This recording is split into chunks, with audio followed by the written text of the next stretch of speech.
కుర్చీలో కూర్చున్నది మీ వాడు, మీ సోదరుడు. ఏ వచ్చినా మొదటి ముద్ద పాలమూరు జిల్లాకే పెడతాను. ఇది నా బాధ్యత, నా నైతిక ధర్మము. అది చిన్నదా పెద్దదా కాదు, ఏదైనా మొదటి ముద్ద పాలమూరు బిడ్డలకు పెట్టాల్సిన బాధ్యత నా మీద ఉన్నది. ఎవరు ఏమనుకున్నా అన్ని పాలమూరు జిల్లాకే తీసుకెళ్తున్నాడని మా మంత్రివర్గంలో మిగతా మంత్రులు అనుకున్నా పర్వాలేదు, ఖచ్చితంగా మన జిల్లాకే తెచ్చుకుంటాం. ఇవాళ మనం ఉన్నాం కాబట్టే 2 మంత్రులు, చైర్మన్లు ఇవాళ స్పోర్ట్స్కి కానీ ఇతర వాటికి మన జిల్లా నుంచి పొలిటికల్ రిప్రజెంటేషన్ దక్కింది. అందుకే మిత్రులారా, ఈ మంచి అవకాశాన్ని సద్వినియోగం చేసుకుందాం. ఇప్పుడు రాజకీయాల కోసమో ఇతర కారణాల చేత అభివృద్ధిని అడ్డుకుంటే మనకు మనమే మరణ శాసనం రాసుకున్న వాళ్ళం అయితము. రాజకీయాలు వస్తూ ఉంటాయి, పోతూ ఉంటాయి, చూస్తూనే ఉండరు కదా. ఒకప్పుడు ఏ పార్టీని బతకనియేమో, ఎవరు రాజకీయం కాదు కదా, నిద్రలో కూడా శాసనసభ్యులు అవుతామన్న ఆలోచన చెయ్యొద్దు అని ఆనాడు అక్రమ కేసులు పెట్టి ఎంతమందిని జైళ్ళకు పంపించారు. ఇవాళ వాళ్ళే తన్నుకొని చేస్తున్నారు. ఒకరు కడుపులో కత్తులు పెట్టుకొని కౌగిలించుకుంటున్నారు. ఎవరు అక్కర్లేదు, వాళ్ళే పొడుచుకుంటున్నారు.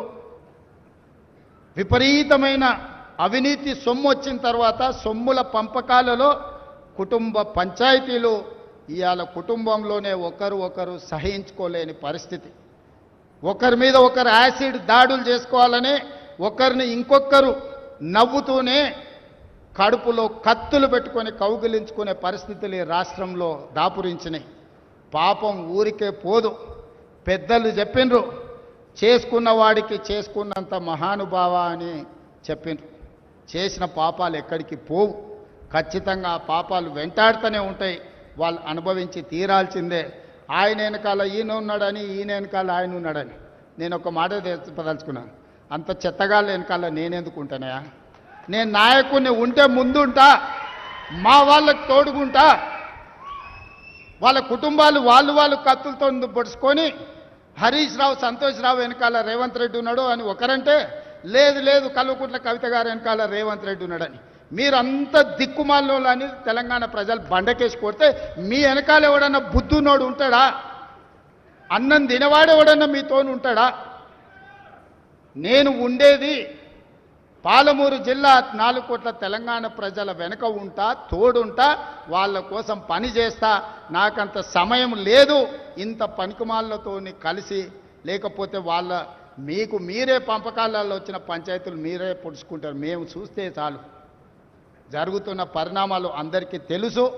దయచేసి మీ వివాదంలోకి మీ కుటుంబ పంచాయతీలనో మీ కుల పంచాయతీలనో మమ్మల్ని లాగకండి. మాకెలాంటి ఆసక్తి లేదు. మిమ్మల్ని ఎప్పుడో ప్రజలు తిరస్కరించిండ్రు. మీరు కాలం చెల్లిన 1000 రూపాయల నోటు లాంటోళ్ళు. కాలగర్భంలో కలిసిపోతుంది ఆ పార్టీ. ఒకప్పుడు జనతా పార్టీ కూడా గొప్ప పేరుండే, కానీ జనతా పార్టీ కనుమరుగైంది. ఆ తర్వాత తెలుగుదేశం పార్టీ ఒక అద్భుతమైన పార్టీ, చాలామందికి అవకాశాలు కల్పించిన పార్టీ. కొంతమంది కుట్రల వల్ల ఆ పార్టీ కూడా ఈరోజు తెలంగాణలో ఒక సమస్యను ఎదుర్కొంటుంది. మరి ఇన్ని దుర్మార్గాలు చేసిన మీరు మాత్రం ఎట్లా మనుగడ సాధిస్తారు?